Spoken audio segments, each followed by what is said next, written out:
So hey guys, welcome back to an the video. So మనం ఊరి నుంచి బెంగళూరుకి అయితే వెళ్ళిపోతున్నాం అనమాట. సో మధ్యలో మనం మదనపల్లిలో ఆగాల్సి వచ్చింది. సో మన ఏపీఎస్ ఆర్టీసీ బస్ స్టాండ్ నుంచి ప్రైవేట్ బస్ స్టాండ్కి అయితే వెళ్ళాను బస్సెస్ కోసం బెంగళూరుకి. సో ఇక్కడ అయితే ఫుల్ జనాలు అయితే ఉన్నారు. ఏంటబ్బా ఈ జనాలు ఇలా ఉన్నారని చెప్పేసి చూస్తే మయూరి బేకరీ. సో ఇక్కడ కూర్చొని టీ తాగుతున్నారు, మళ్ళీ వచ్చేసి ఇక్కడ డిఫరెంట్ ఐటమ్స్ టేస్ట్ చేస్తున్నారు.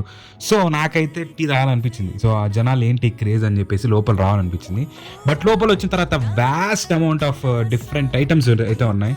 సో బేకరీలో సో హాట్లో స్వీట్లో డిఫరెంట్గా వీళ్ళైతే చేసి పెట్టారనమాట. సో పఫ్స్లో, మళ్ళీ స్వీట్స్లో, మళ్ళీ వచ్చేసి బ్రౌనీస్ అనమాట, సో బ్రెడ్స్ అనమాట. సో ఇలా అయితే డిఫరెంట్ ఉన్నాయి.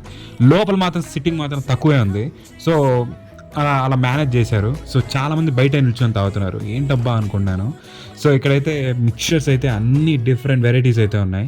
ఇక్కడ నుంచి స్టార్ట్ చేస్తే లాస్ట్ వరకు డిస్ప్లే ఉంది. కేక్ డిజైన్స్ కూడా సూపర్గా అయితే ఉన్నాయి. సో నాకైతే డెఫినెట్ ట్రై చేయాలనిపించింది. బట్ నాకైతే ఇప్పుడు కూర్చొని ట్రై చేసేంత టైం లేదు, వెళ్ళాలి బెంగళూరుకి. But I want to try this. నేను హాట్లో ఈ శాండ్విచ్ అయితే తీసుకున్నాను అనమాట. సో టీలో ఏంటంటే లోపల కూర్చొని తాగాలనిపిస్తే 20 అంట, బయట తాగాలనిపిస్తే 10 అంట. సో నాకు భలే ట్రిక్ అనిపించింది. ఎందుకంటే ఈ ఒక్క ప్రైస్ డిఫరెన్స్ వల్ల లోపలైతే చాలా తక్కువ మంది ఉన్నారు, బయట మాత్రం చాలా ఎక్కువ మంది ఉన్నారు. పబ్లిసిటీ మాత్రం పీక్ లెవెల్లో అయిపోయిందనమాట. సో భలే అనిపించింది. సో ఇది గైస్, మనం అయితే టీని కూడా ఎంజాయ్ చేసి ఇంక వెళ్ళిపోదాం బెంగళూరుకి. సో మీరు కూడా మన ఛానల్ని సబ్స్క్రైబ్, లైక్, గట్రా అన్ని చేసేయండి మామ. సో నేనైతే ఈ టీని సూపర్గా అయితే ఎంజాయ్ చేశాను. మదనపల్లి గైస్, ఫాలో చేయండి మామ. Love you all, bye.